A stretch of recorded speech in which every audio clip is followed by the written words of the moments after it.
Amigos, há uma palavra na Bíblia que eu queria que você prestasse muita atenção, que vai falar fundo ao seu coração. É uma coisa perigosa se você não entender como Deus diz. Eu vou ler para você. Romanos 7,11. Porque o pecado, tomando ocasião pelo mandamento, me enganou e por ele me matou. O pecado, ele toma ocasião, ele se insere através do mandamento de Deus na sua vida. E ele engana. E ele mata você. Você vai ter a morte espiritual, que é a separação eterna de Deus.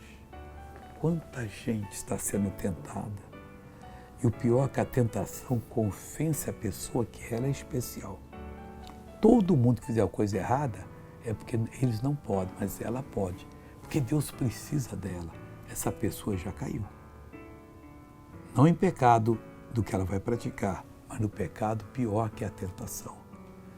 Arrepende, pede a Deus perdão para você não ter mais esse tipo de sentimento, para você ser guardado por Deus.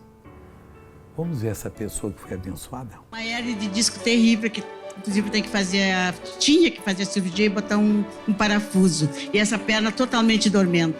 Eu criei na palavra agora, na oração. Dominou. Está dominado. Jesus. E agora pode mexer tudo. Oh, glória a Deus. A Rosa de Nair foi curada. Agora eu quero orar com você. Pai, que perigo. O pecado tomando ocasião pelo mandamento, Pai. Engana. E tem muita gente enganada. Mas Deus, nós não podemos ser enganados, porque seremos mortos, separados de Ti.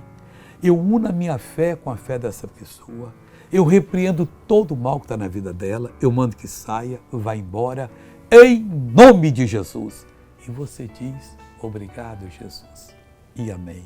Deus te abençoe.